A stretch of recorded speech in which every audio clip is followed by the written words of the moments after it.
Good morning, everybody. Welcome, ladies, gentlemen, beautiful people from all over the world. Good morning, or should I say, good very early morning, because some of you people had to get really up this morning to be here in this brilliant conversation. For me, it's okay to put your camera on so we can see your shining faces from all over the world. On behalf of Corporate Rituals, it's a pleasure and an honor to have you here. My name is Ewout and I am the founder of Corporate Rituals.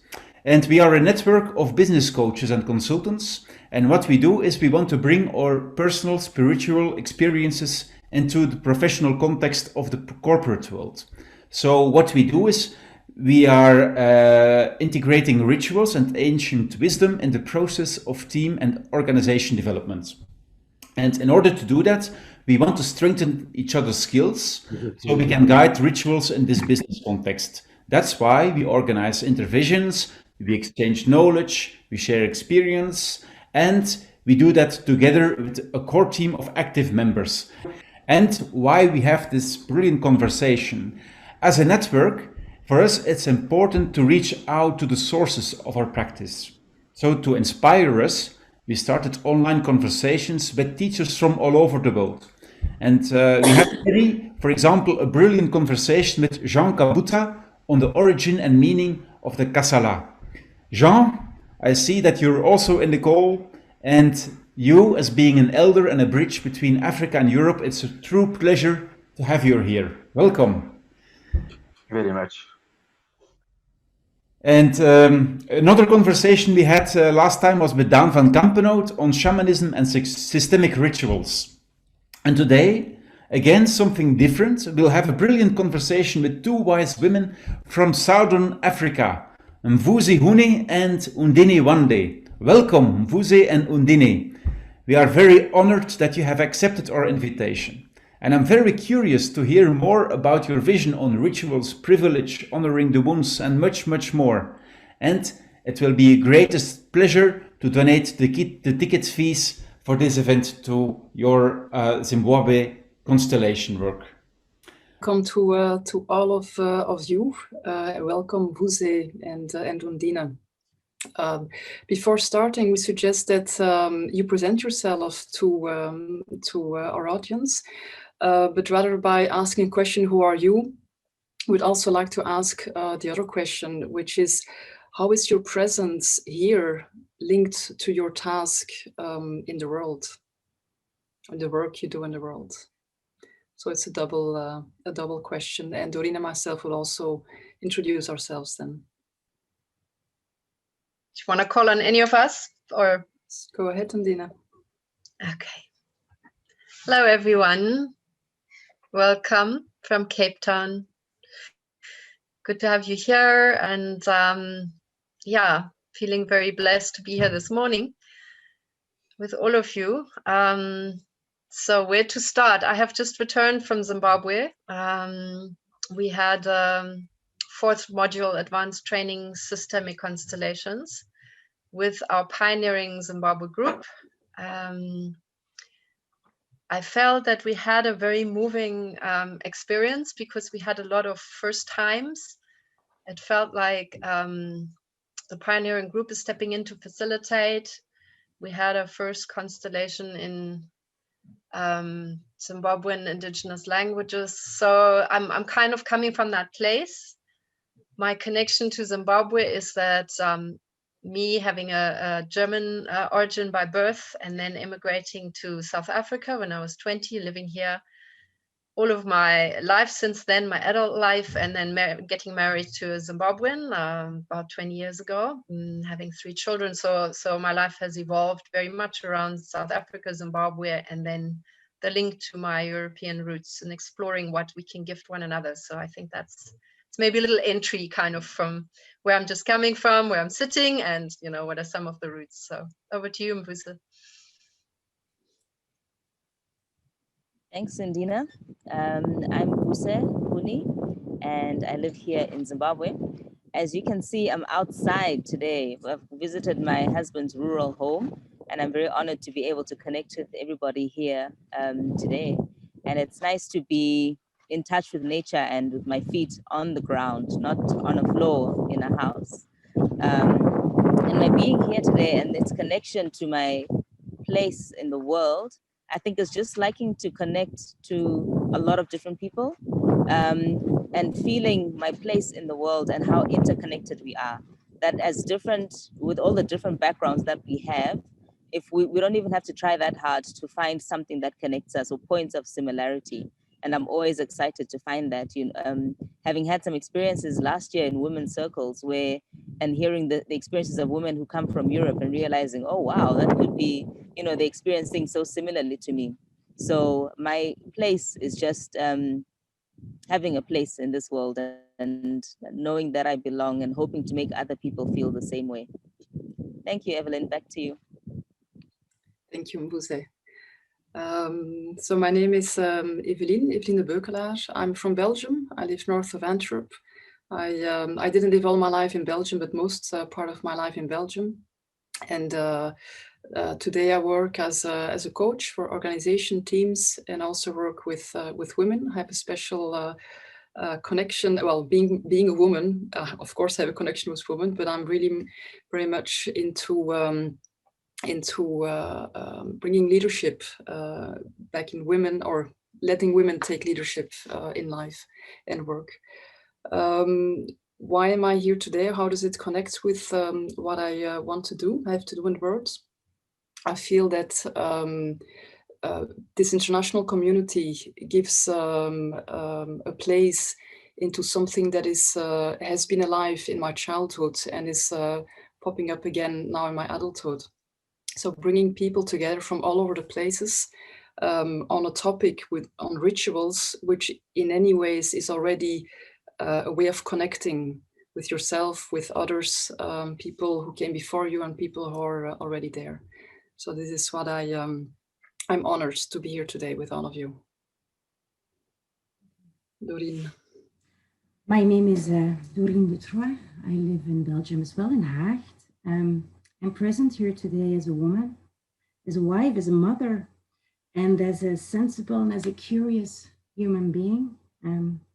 I've studied anthropology and I've worked with diversity and inclusion for most of my professional activities. And today I'm here because I'm always looking for ways to understand one another better and to make sense of belonging. How can I belong? How can other people belong? What can we do to belong more? And I'm always looking for profoundness on the one hand and for lightness on the other hand.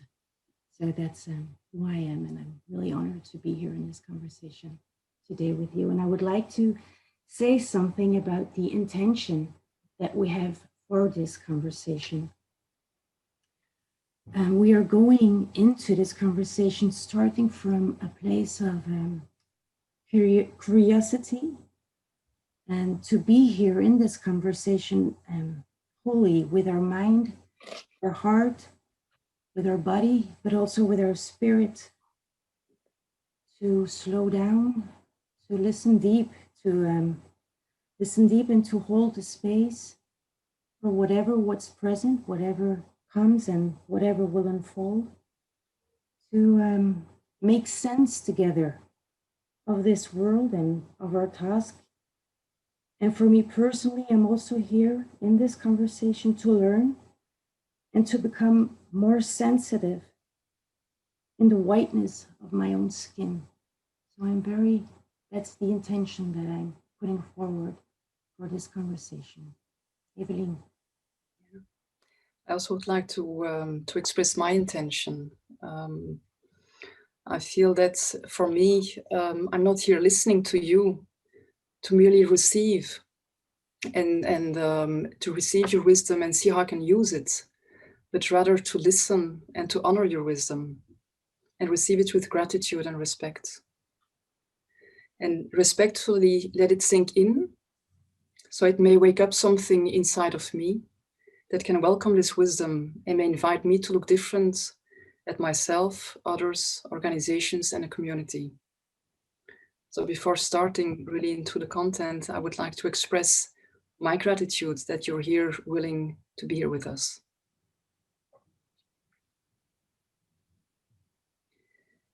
The way we've structured this conversation, we would like to to start with asking you questions on the Mvuse for half an hour, and then to go into breakout rooms. So allowing people for 15 minutes to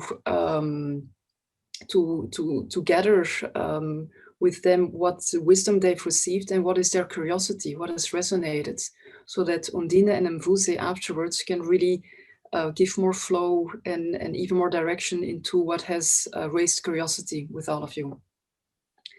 At 12:30, Mvuse and Undine will be leaving, and you will all have the opportunity to go again in breakout rooms to harvest even more from what you've received and listened today. Okay. Now, Mvuse and Undine, the first question we have, which is a very broad question to open the field, is the field of rituals, is how are rituals still very present in your daily life, family, organization, and community? And how can they serve in the relationship with yourself, ourselves, others, life, organization, nature, community? And feel free, Undine and Mvuse, to see who feels the first voice coming up inside you. I can go first just to start. And say that rituals are a part of our everyday life. I think for myself, that rituals have been a part of my life because of all of the, and keeping, in a way of keeping order of all the different parts of me and all the different places I come from and all the different things that I am. And I think what has happened for me over the past couple of years is being able to recognize the rituals and their place, so that it's not just the things that I do on a daily basis, but that they have meaning. And in the past, I think since 2019, I've been in a part of constellations training together with Undine. Undine is my teacher, and that has been very integral in helping me to come alive to the rituals that are present in my life, to being sensitive and to being intentional about practicing rituals in my life, and doing that together with my family. I'm raising 3 girls. I have 3 daughters. And so being intentional and paying attention to the different stages that they are in life, and in terms of building relationships. So for example, a relationship between a girl and her grandmother is very important to us in our culture. So both grandmothers from the mother's side and the father's side. I think a part of it is that a grandmother gets to do with her granddaughter things she couldn't do with her own daughter. So I don't know if anybody can attest to the relationship between a mother and a daughter and how difficult it can be. So it seems to be easier for a grandmother to pass those things on to her granddaughter. And so both my mother and my mother-in-law, we try to have them spend as much time as they can with our daughters, to be able to pass on some of that grandmotherly love and wisdom. And for my eldest daughter, who is 13 now, as she is coming into adolescence and becoming a teenager, the grandmothers are organizing a ritual time when they will be able to sit down with her and tell her about growing up and about becoming a woman. And of course, my daughter and I have those technical conversations about these are the changes that are coming. But the grandmothers start to give her roots, to tell her who she is and where she has come from. And through that, to be able to give her the wings to go forth to where she needs to go to in life. And so there are so many daily practices that happen, and then we have some rituals. So for example, it's not surprising to my husband and I that the grandmothers want to sit down with their granddaughter and to teach her these ways of life. We don't have a misunderstanding of what are these old ladies up to, but we know that this is the flow that is, and how important it is. I know there's some things she will listen to from her grandmothers that she would not give me the time of day to say to her. And so for my life personally, I would say that is just an example of how rituals are, but that I'm starting to learn to pay more attention to them, and to be intentional about noticing them. Over to you, Undine. Thank you, Mvuse. It's definitely not incidental. The first thing that came to my mind was also grandmothers, and particularly my mother-in-law, Mvuse. And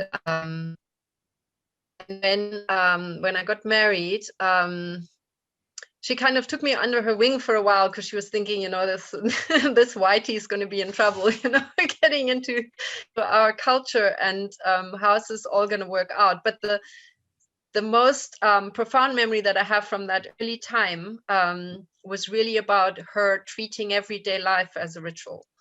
And I was a young professional woman, very ambitious, you know, doing a PhD, da da da da da. And she said, Undine, you know, let me teach you how to do the dishes. And I was like, ah? Okay. So I gathered myself, you know, with all my 20s wisdom, and I listened. And I remember that as she was saying, you know, basically, this is all about, you know, appreciating what you have, appreciating that you have food, appreciating that you have dishes to put them on, appreciating that you can clean them afterwards.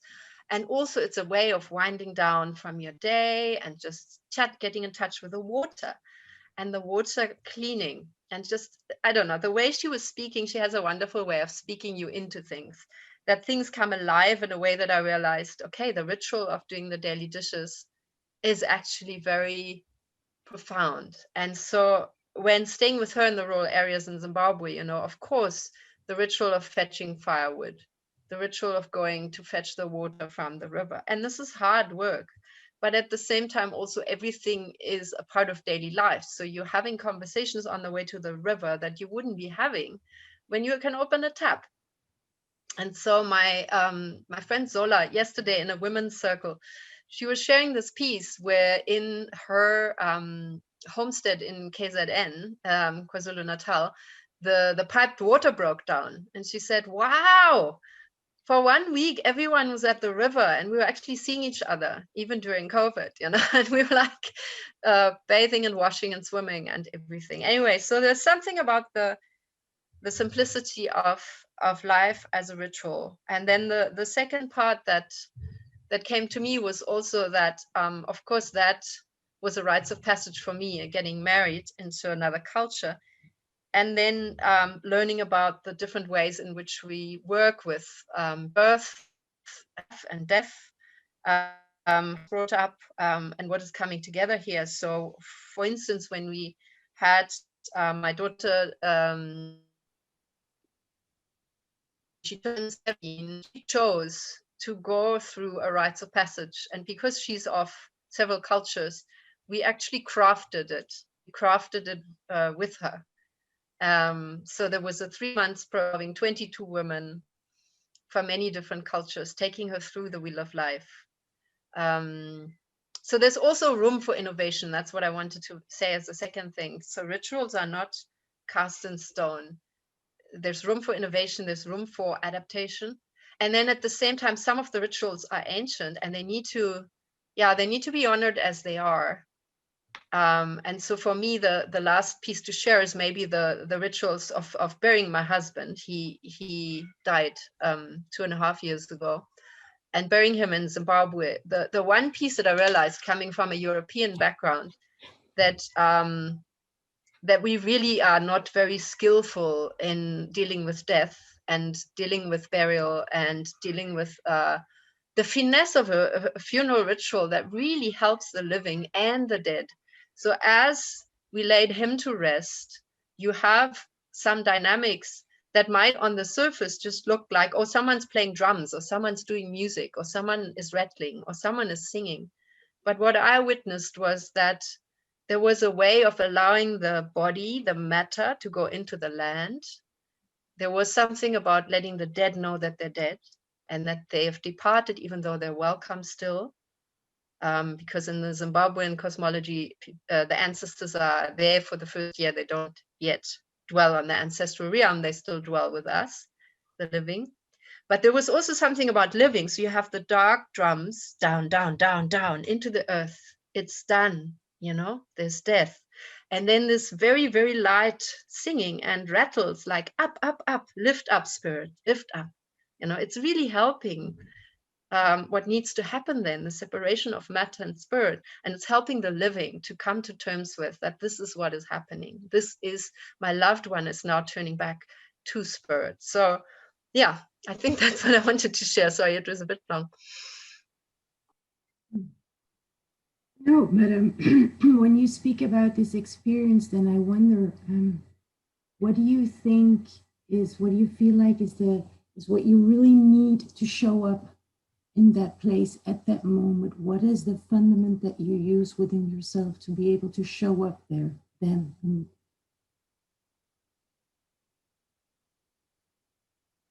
It was a bit soft, Doreen. I'm not sure I caught everything. What am I using to show up? Yes, when you're invited into a ritual like the one that you just described, how do you show up there? What do you use to be there, fully present? Whew. Now that was probably one of the most challenging rituals to show up to bury your beloved. But I think for me, there was something about honoring the children, of course. I mean, honoring my own grief, but also honoring the children. And I think a big part of what's making me show up in daily life and my daily rituals, including the dishes ritual, is actually the love for the next generation, and that there is such a beauty in life. And ritual for me always has an aspect of beauty, even if it's this, you know, a stark ritual or a difficult ritual. There's always an element also of making life beautiful. So I do remember at the end of the funeral that my my mother-in-law, very satisfied, said, "I'm so glad you came because I really wanted you to see how it's done." And I really had to agree with her. I was like, that's how you do it well. That's how you do it well. Because I had, you know, I lost my sister and my father when I was a child. And it was a huge struggle because we didn't have appropriate grieving rituals. And we didn't have such a blessed process, even in the early stages of burial and funeral. It was very much, you know, pull up your socks, here we go, a not deep connection to the religious rites that were being performed, on my side at least. Children even being kept away from funerals. So very important internal processes couldn't happen. Because I was kept away from my sister's funeral because they thought it was bad for me. So that's I have learned since that part of showing up for a ritual is because you just have to be there. It's part of life. And Mvuse might have other additions. You've just had a birth in your family. Yeah, so I was saying I agree with that, what Undine is saying about the ritual of funerals, you know, of sending somebody off. And one thing that I realized, I also didn't run to funerals or allow children unless they're very close to the deceased. So maybe the children of the person who has passed may be allowed to. I found that one of the first things, wanted to cook and to cook and to cook and to wash the dishes and to cook some more. And I didn't understand it for a while. I didn't understand why women had to do so much work until I realized that it is a part of honoring the departed person, because food is such a part of rituals, of a lot of our rituals. I mean, even in the corporate space, you rarely will have a meeting or a function without some sort of food that brings people together. And realizing that at the space of a funeral, it is the role of the woman to bring the people together through that food. And if you've lost somebody close to you, the work that you do to make sure that people are fed and taken care of at that funeral is an honoring of the person who has passed, and kind of making sure, you know, I'm not sure maybe technically if it has anything to do with how they are sent off, but of bringing people together to be able to grieve together. And a big part of our rituals is that grieving together process. Yeah, so I really, really resonate with what Undine is saying, the experience that she had. And I've seen this across the different cultures in. Okay, maybe we have another question, something that we're curious about. Here in Europe, there are a lot of rituals in our past, but we've lost touch with the rituals because rituals were very much linked to religion. And since many people don't go to church and lost the contact with religion, the contact with rituals were lost. In your experience in Southern Africa, has there been is there a renewed interest now more than before, or is there a different evolution in how rituals are present in the life, in the community, and in organizations? It's an interesting question because I was just thinking about organizations. So we've had a very significant shift, as you know, in 1994 towards independence, and which means that our colonial era lasted until 1994. It was, you could say, the last African country to step into that freedom, and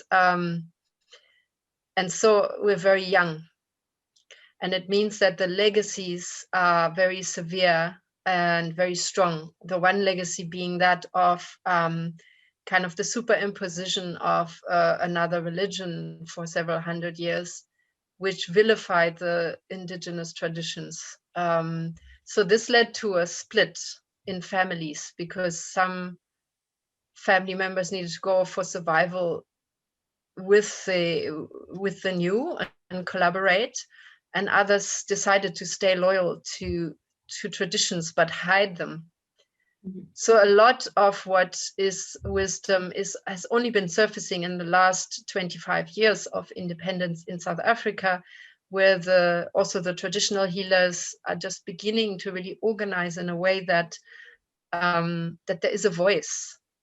Interesting now during COVID and the Corona times that, you know, there is a real rediscovery of indigenous medicines, and there is more recognition for the herbs that we have and the knowledge that is here, which is vast and very effective. I mean, we drink tea when we get Corona. It's like, yeah, and it helps, it works. So it's interesting because it's following some of the discussions and thinking there's so much wisdom and there's so much here, but there are so big histories between us that some of what is here, the riches and the wealth and the wisdom, cannot really be easily recognized in the rest of the world. So I feel there's a resurgence, but there's also a lot of pain around that. We spoke about that when we were in Zimbabwe, Mvuse, last week a lot, because we did a lot of systemic constellations. And I would say in 5 out of 7 constellations, colonialism was a theme in the collective field, a strong theme. And in one constellation, it literally was very much about religion and the role of missioning and the impact on one family. So some of that is what the question brings up, because then when people are in the organizational space, there can be a fear that if you now start bringing in rituals, will you still be respected as a professional, or will people then, say, oh, well, that's kind of put you in that category. In Zimbabwe, I've experienced it slightly differently. I think there is less severance from the roots, because there maybe is more connection to rural homes still, and also more connections to the grandparents. So maybe I would even be keen to hear more about that. Yeah, so I think we still do have more of a connection to our rituals. And I think with the colonial, maybe in my experience, what has happened is with religion and the colonial legacy, a lot of our rituals were then embedded into the religion that was brought in. So you will find that some things that are actually just traditional rituals can be called a part of a religious practice. So when they were hidden and embedded into religion, then they were a little bit more acceptable. And so you find sometimes, you know, you can go to very maybe more African churches, so maybe not so much the Catholics and the Anglicans, and find that there's a lot of traditional rituals that are within their practices as well. And that was a way of kind of keeping those rituals alive. And you'll find now that rituals are actually being lost out on the other side of religion, that even as people want to sanitize their religion, then rituals are being lost. So rituals are not being lost because people are moving away from religion, but as people move deeper into religion, rituals are likelier to be lost. So that's when the disconnect is happening. But then you will find that there's a lot of younger people who are open-minded and more interested. A big part of colonialism vilified traditional rituals by calling it witchcraft and that it was evil and that it was the opposite of the good in religion. And so it's now trying to unravel that, you know, what are the good things about our practices? What are the things that actually keep us going as a people? What are the things that keep us connected? You know, so we also had a big and in some communities it's still very much alive, the idea of that an older woman is a witch, especially, you know, she's older and she's single and she's all of these things. She must be evil and she must be the cause. I've rarely heard of a man being that. We become a lot more open-minded and accepting. We find ourselves going back to saying what was the connection to our roots. And even as we lose touch with our rural homes, not many of us have a rural connection anymore, but yeah. Undine, I would like to come back to what you just mentioned about the collective field. And I'm wondering if how would it be possible, or can we bring closure to some things in the collective field without erasing, and who needs that closure? Do you have a perspective on that question? I wonder, you know, I feel that from my experience here and the present day with our new generation student movement coming of age and saying, you know, the colonial monuments must fall, that any talk of closure is seen as a white desire. Because the conversation is only just beginning. That's for us down here, you know, that the surfacing of the intergenerational consequences and the legacies is only just beginning. So I worked in the 90s with the South African Truth and Reconciliation Commission. It was my baptism of fire to enter South Africa this way, by spending the first few years here witnessing people testifying to the worst of atrocities that you can imagine in the name of a racist ideology, and having the simple courage. And that was a ritual. Hey, the Truth and Reconciliation Commission was a ritual. I think in South Africa, we all also agree on that. It was a collective ritual to say, we have a past that is so vile and so atrocious. And at the same time, we have to live together. We have to find a way to make the society into something where we'd all like our children to live. So what is the way forward? And of course, there was a superimposition of religion, because Desmond Tutu is an archbishop. And he played an incredible role in the struggle, and he's very acknowledged. And the churches, of course, also in the anti-apartheid struggle had a significant role. And they created rituals, co-created with the activists, created rituals that were part of bringing the apartheid state down. So even at the big political level, you could say that played a big role. I mean, there are interesting studies, for instance, on the toy, the dance that the activists used in big marches. Those were ritualized. They were drawn from ritual. And if you ever have a chance to watch the movie Amandla, the documentary, Amandla, it's all about the freedom songs from the 20s to the 90s. The whole history told through the songs. That was based on ritual, because people knew the power of the songs. And then they used old songs, gave them new words. So there was some of that power of the ancestors that was traveling through those songs, and that was given the strength to go and walk right up to, a tank, a Casper, a secure vehicle, from which bullets were fired, and you walk up to it and you stand, and you have the sense that, this is the only thing that we can do, because we need to secure freedom for future generations. So for me, there's a deep embeddedness, I suppose, in the quest for acknowledgement and justice that I experienced in the Truth Commission, meeting the very earnest and sincere longing for reconciliation on the side of those who benefited and were involved in upholding the system. Even though, of course, we can't find anybody who ever voted for the National Party, but that's also normal, because you'll hardly, find, after authoritarian regimes, find people who are willing to really step into how painful it is, because there's something almost like, and I feel this is coming with the younger people now, they're demanding a robustness, and maybe ritual can help us, particularly in organizations, because in organizations now you have several generations meeting, yeah? So you have an old generation that is actually acutely traumatized.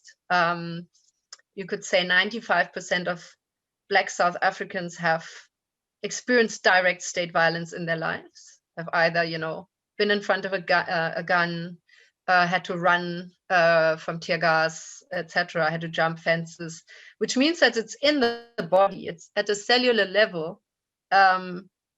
When I meet my colleagues as a white person, there's going to be a reaction. I do represent danger.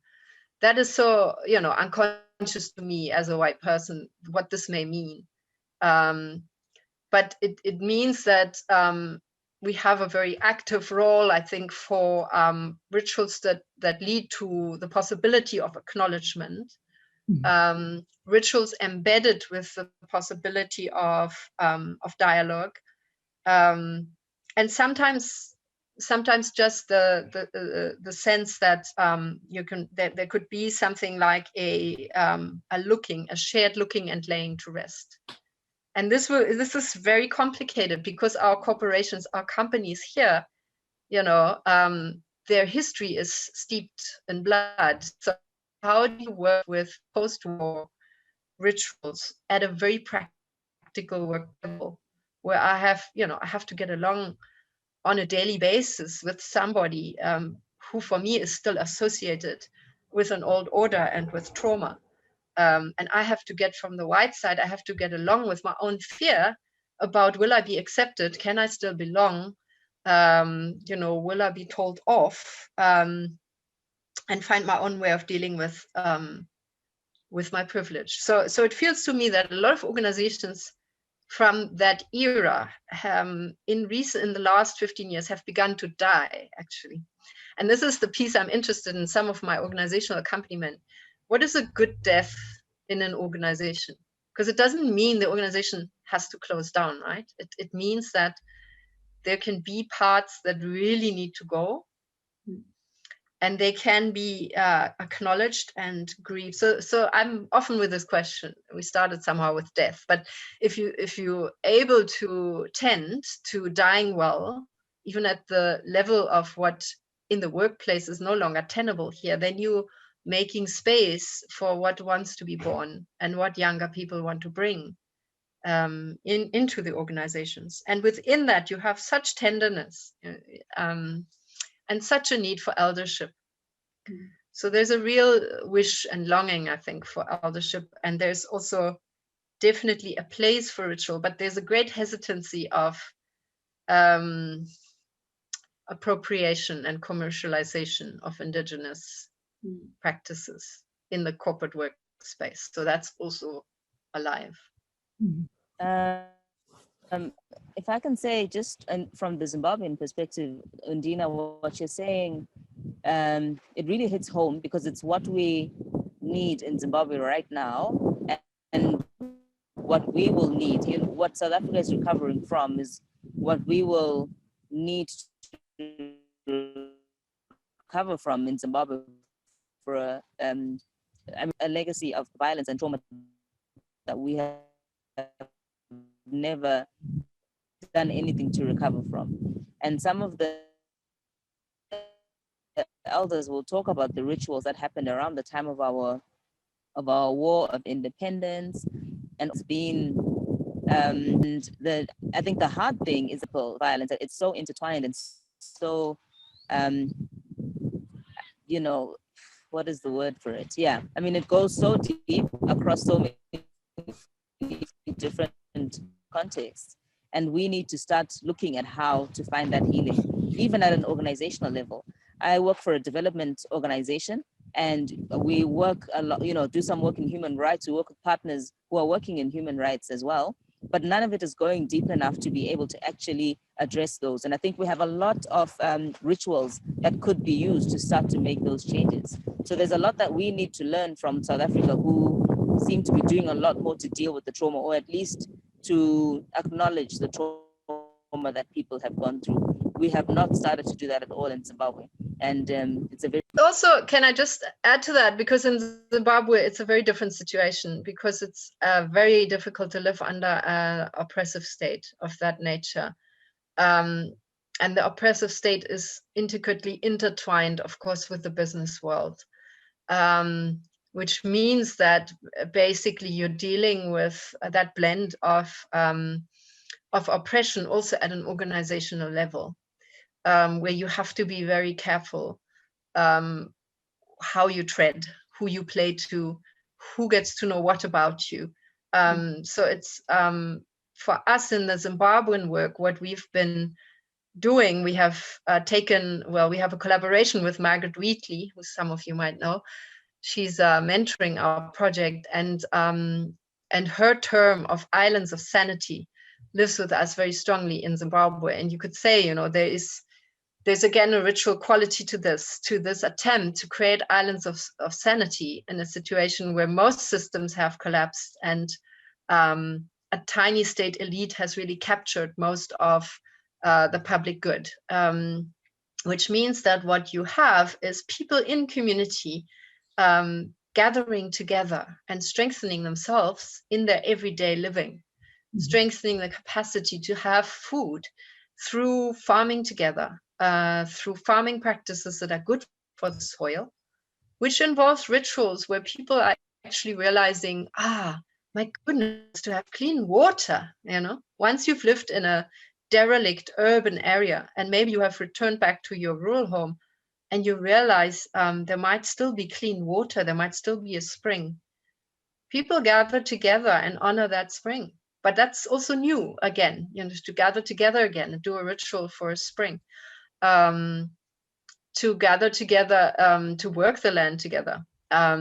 So those are some of the things that I think in the Zimbabwean context, I feel we can learn as South Africans, we can learn from the Zimbabweans, because you are further down the wave of collapse. You're actually ahead of all of us, you know, if we really believe that we're at the end of an era and the systems as we know them are collapsing. Zimbabwe is far ahead, because they're almost like rising again on the other end. As much from the outside, it looks, you know, that all is lost, and, you know, it's just being ruled by an autocracy.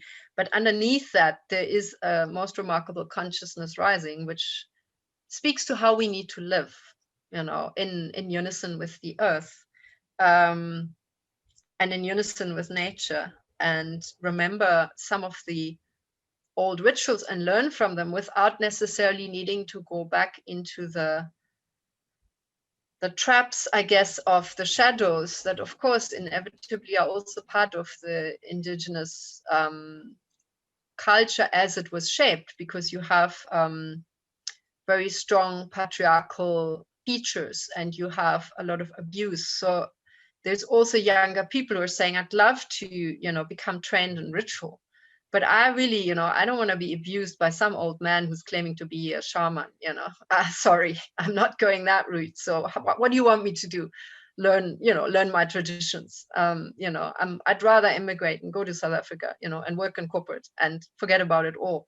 and deny my trauma and leave it all to the next generation. But because it's, yeah, in a way for young people, sometimes it also looks like there's no way out. Even only, you know, westernized paradigm, I'm not finding myself. So yeah. Okay, thank you.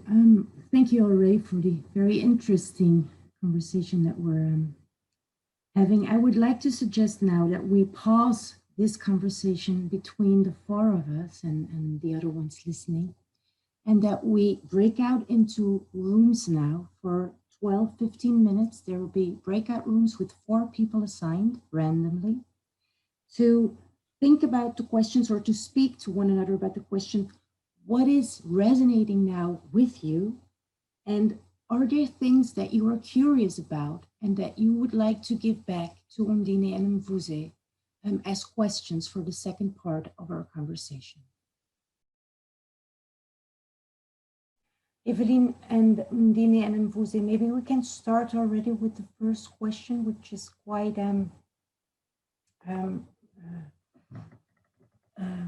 I'm reading here that somebody is wondering what is happening when one dives deeper into rituals. Because Mvuse, you weren't very, we couldn't hear all that you were saying, and this question is addressing you in particular. Can you tell a little bit more about what is happening when you are diving deeper into rituals? Dorin. So what I was saying is that from my experience, diving deeper into rituals is finding something that you already knew and realizing that you already knew it, and it's not something surprising and new. I don't know if that makes sense. That because we grow up with so many of these things happening around us, when you dive intentionally into rituals, you kind of find yourself and find old knowledge that might have just existed in your body and in your system. Thank you. That's very clear, and we could hear you very well as well. Undine, do you want to pick one of the questions that you feel that resonates with you and what you want to share, or we? Yeah. Yes, I'm wondering if I can screen share. But anyway, there was just an image I was thinking of, which was the spontaneous creation of a ritual. I mean, curious about rituals and organizations related to death, you know, of organizations or part of it. I'm not sure this was necessarily a ritual just about an organizational death, but it was something spontaneous as a release. And I'm not even sure you could say, you know, we didn't like say, okay, here we now do a ritual, but we did a community constellation with a group of fellows in a leadership development program in Zimbabwe, and this community constellation stirred a lot for people, I think specifically also for people who had been in the war when they were younger, the liberation war, either as children who were being chased by soldiers or as adults, maybe who were even involved in the war, maybe had a role carrying a gun, etc. So it really stirred up a lot for people. And we were a little bit concerned around whether people were actually going to be well with what we had done. And then we had this idea, because people are very interested in farming, that we could go to the compost making site. And part of, I don't know if any of you is involved in biodynamic farming, but part of making compost in biodynamic farming involves the most wonderful task, which is take your shoes off and stomp around an hour. So we actually created this spontaneous moment of all of us taking our shoes off, you know, including our, you know, most fancy kind of highly trained, highly educated members, including our members maybe who had much less issues with taking shoes off and stomping in the cow shit. So everybody together actually started making this big heap of cow dung into what was needed for compost. And what is the amazing thing when you do this? So firstly, it brought up song. So people were just naturally beginning to sing. And of course, it brings up discomfort. Yeah. So I mean, to to think of the substance, to have your feet in it, to feel it squelching and making sounds, and then at some point all of that falls away because everyone's carried away by the songs, and we're holding one another, and we're going in circle, and we're going through the middle, and part of the magic is that when you've done this for an hour, there is absolutely zero smell. The substance of the cow poo becomes a very soft, molded earth-like substance that then goes into the compost. So it was amazing because people kept on talking about it, you know, how the shit turned into like soil, and how, you know, this stomping and singing and being part. So anyway, what happened after that is that when we ran those modules, in that particular module, this has now become a ritual. It's now integrated into a leadership program, you know, an organization development program. And it's kind of a magic part that people are kind of waiting for, either in anticipation or in a little bit of trepidation. But that's just one story maybe of how this traveled, you know, into innovation. I see a lot of questions related to the grandmothers, granddaughters, to washing the dishes on dinner. It's really it's an image that we all take away for sure.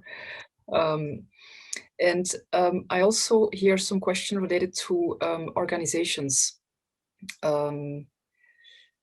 Curious, and also the death. Curious about rituals in organizations related to death of the organization or part of it, and how we can have, what ritual we could have, so we're making space for what wants to be born. That's maybe another direction. Maybe it's interesting to to explore even broader and make the link to organizations. Mvuse and Undine, would you like to give us more your insights and your experience about it?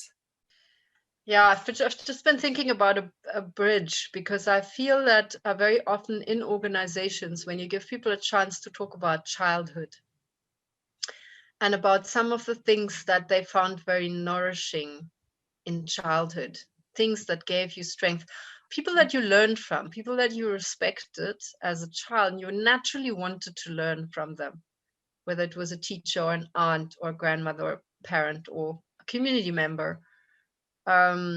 Very often you find some cues to ritual,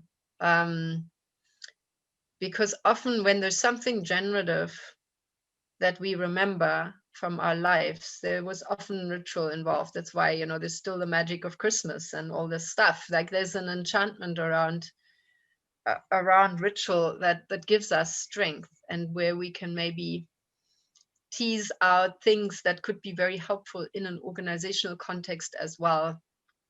So someone asking young mother and young father, for instance, you could also substitute that to young female leader and young male leader, you know, because a lot of the dynamics in organizations, they will also play out as parental or as sibling, right? Dynamics. And so there really is an interesting question that rose up for us last week. So it seems to me that in the realm of the women, we have been, some of us, but more of us have been gathering in circles in the last few decades. There has been a resurgence in the world of women, of reconnecting across generations. I don't know if this is specific to Southern Africa. I don't think so. It's not. My feeling is this has happened globally.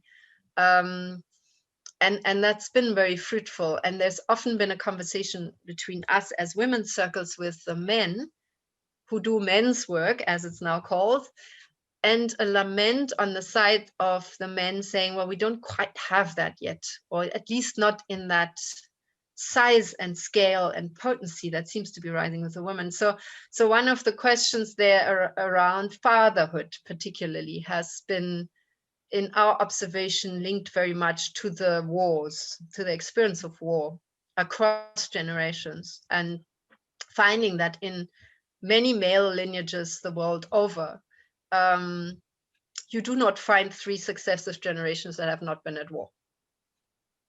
So that's now a hypothesis. But, you know, in societies where you have that, you might have a different sense of masculinity, and hence I'd be curious to see how that translates into leadership and organizations. But I think we're dealing with a legacy there that then also translates into something in the gender sphere. So we had the Me Too movement and this large scale speaking out of women about sexual abuse, and the whole question of how come this is possible on such a large scale.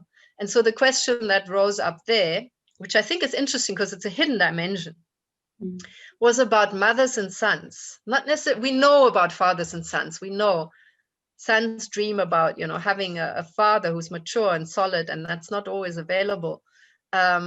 But there was an interesting question also about mothers and sons, and the projection of the anger and frustration and the woundedness onto the son, and how that again recycles itself. So I think this plays out in organizations. And it depends on the nature of the organization and on their purpose and on what they want to do in the world. So I work with a lot of social purpose organizations where you can easily ask the question, you know, are you living what you're wanting to do in the world? You know, this might be very different when you're working with a large mining corporation, you know, who has just blown up a 46,000-year-old Aboriginal site. Then of course you're dealing with a whole other ball game when you're saying, are you living your purpose? And this happened recently, right? So yeah, I think if you are in service of a system that you truly feel is generative and you want to be in service of organizationally, then this is a fair question, whether are you able to live on the inside of the organization what you're proclaiming to do on the outside. And that feels to me often an inroad to what kind of rituals are you doing in your everyday interactions. So your meetings, your coffee kitchen, even your building. And I think this is being explored, but not really yet in great depth about the role that daily ritual could play in being really generative in your internal culture in an organization. How far this is part of your reality, I'd also be curious in your experience. Undine, you have used the word generative now 3 times in what you what you said. Could you elaborate a little bit more about that concept? About what do you understand when you use the word generative? Now you caught me out. I think it's true. You know, the moment we start using a word 3 times, we're already in some kind of lingo. So I'm really glad you caught me out. I suppose life-giving is the first term that comes to me. Mm-hmm. But then if I say life-giving, I also need to say death-giving, you know, like life and death-giving. So, so I guess if you're familiar with Otto Scharmer's work, you know, the generativity for me of the you and the idea of going to the depth of presencing, and then what he calls absencing, right? I don't think absencing is per se death. I think it's probably something like excessive polarity, where that leads to destruction on a level that is not life-giving anymore. So for me, generative would be on that curve where the cycle has a health to it. Yeah, something like that. Mvuse, would you like to add something? Otherwise, we can go to one final question before closing this conversation. Yeah, I just wanted to add that I fully agree and resonate with what Undine has said, and that also looking at probably both organizations and even on the parenting front, the power of storytelling. And, you know, storytelling, I think, is a very important ritual and the beginning of a lot of our rituals, whether it's, you know, your own deep stories or allowing other people to tell their stories. And I say this on the parenting front, also not so much with the young parents. My brother and his wife have just had a baby, but they are both, they've both just turned 40. So they're not really our modern definition of young parents. But I find with my sister-in-law that often when she is having a mother in crisis, of course she'll have looked through all her books and on websites and so on. But when she comes to me and I say, you know what happened with my child, it actually seems to lighten the load for her so much. And I've not had an instance of being this great aunt to my niece and giving lots of great advice. But I find that my sister-in-law so much comfort in the stories that she hears when I tell stories about my experiences or experiences of my friends and people around me. So I think storytelling is many rituals, and one that we of us who tell stories are already practicing rituals. And I think it answers some of the other questions I've seen in the chat as well. I think the piece that I want to add is food. Yeah, because bread, and it just reminded me that you know, part of my my family, also from my Zimbabwean mother-in-law side, is a ritual of baking bread on the weekend, and that she taught my husband and that he taught the children. So when you see something traveling like that, then you know something is generative, because people just naturally want to continue doing it. It's giving something deeper. And I think with our organizations also, there is that piece that we do forget because of the productivity paradigm, that to sit down and have a meal together, to cook a meal together as a team. Many years ago, when I was working in the peace building world, we had something called Cooking for Peace, where we would bring leaders together who you know, were of different rebel groups, and they basically were living together in camp, and cooking together was a very interesting part, because suddenly you get people become almost childlike with enthusiasm, saying, no, this is how you do it. Oh my God, you don't even know how to cut this, you know, vegetable. Let me show you. And like there were a lot of barriers that were falling in the kitchen. So there can be something, I guess, very liberating about about using those everyday parts. And in the corporate world, very often this is outsourced, because we think we're elevated if we stay in a 4-star hotel and everything is catered and everything is given, and you know. But then the joy that is being experienced when you harvest your food, and then you take it to the pot, and then you chop it, and then you're talking about spices and what your grandmother used to use, and then you're suddenly learning that, oh, but that one's uncle was from Indonesia and he brought, you know, the garam masala, and then the garam masala must be used this way, you know. Then you suddenly know, like, wow, I've never met my colleague that way, nor did I know yet, you know, Indonesian roots, and now the whole other realm opens up. So food, I think, needs to be added into the pot, and being creative and daring with that, because it also seems to connect us back to the soil, and it's something I think the world over agrees that we need to shift around the food system. So if that can be incorporated in some of the, you know, organizational work and the rituals we create. And the other piece that is quite magical in my experience is to invite people to bring their children. Now, if you have an organization that's daring enough to go, you know, on a retreat, bring your children, it's just so radical. It's just incredible. Yeah, so I guess that's for those who can work on that fringe, because of course there are many organizational cultures where that would be, you know, that would not be acceptable. But everyone's a little bit more open with COVID, and we've seen children scoot through the Zoom room, and so yeah, maybe the time is different now. I see the question. There are so many more questions, but I feel that we're at the end of this conversation, this brilliant conversation on Undine and Mvuse. Before really closing up, I would like to give the word back to you to tell more about the workshop, because we already felt before that this brilliant conversation would be would like to offer more. you would like to offer more. So you, together with Mvuse and Undine, you will be giving a workshop, and maybe it's good that you give more information about it so people can feel if they would like to register. And I think that maybe you can show the flyer of the workshop so you can have a feeling about this. It would be good if you could, yeah, give some words to it, Undine and Mvuse. Okay, so maybe I'll make a start. So actually, the question that Mvuse and myself and Evelyn and Doreen were sitting with was, well, if we're having this, deep conversation about, the roles we play at this time with historical woundedness and privilege and ritual,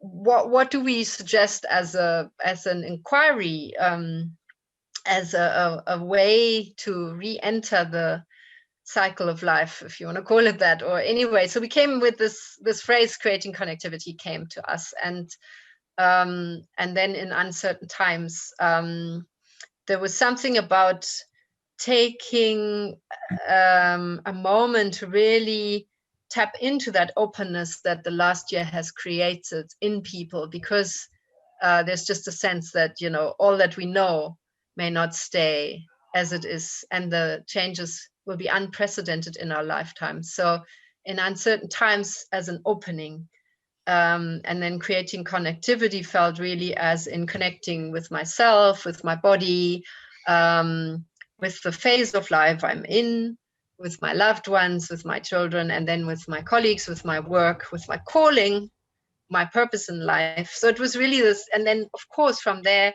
with nature, we know, with the earth, with the planet, with nature, with my place in the order of things. So that's what came up, and we thought we have a lot to share from the Southern African realities, and some of what we're doing here, in our families and our organizations and our communities. How do we navigate these shifts of the last year, and what have been some of the conversations here, and being curious, what are some of the conversations you have been having? So it's really a morning to take stock of the last year, and the little bit of this year, like what have we learned, what has been the gifts, and also what have we seen that really, really needs to go, because that, in my view, is still the strong potency. We need rituals to really let go of things that are not working. It's the most difficult thing for the human being. Let go of things. We are so loyal to things that are not working. Yeah, and what are the questions that then come up? Once we've let it go, then what? What is actually there? What's rising? What's emerging? And how do we have those spaces where we can deal with that? Because some of what's emerging is beautiful, but also maybe initially so strong we don't even know, how to respond to all the emotions that come up. Yeah, so that's from my side, and Mvuse, I'm sure you've got more. Okay. And so for registering, it will be to Doreen. Her email is written below the workshop. And we have 18 people. So we have a maximum that I want to announce beforehand as well. Okay. All right. So we're coming to the end of this part of this conversation.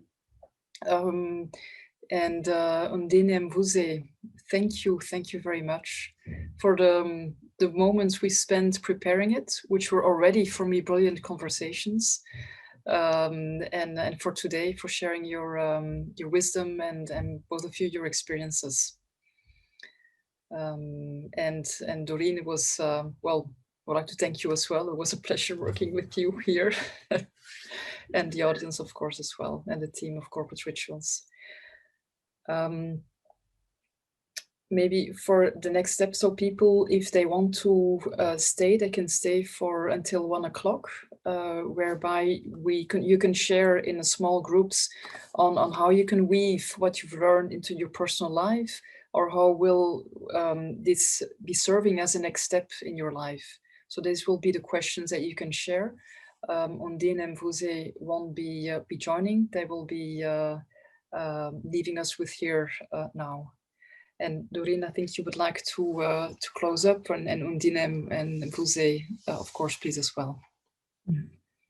Maybe I will give the word first to Undine and Mvuse before we check out of this bigger group with a small ritual ourselves. So I will give the word to Undine and Mvuse first to check out here as well.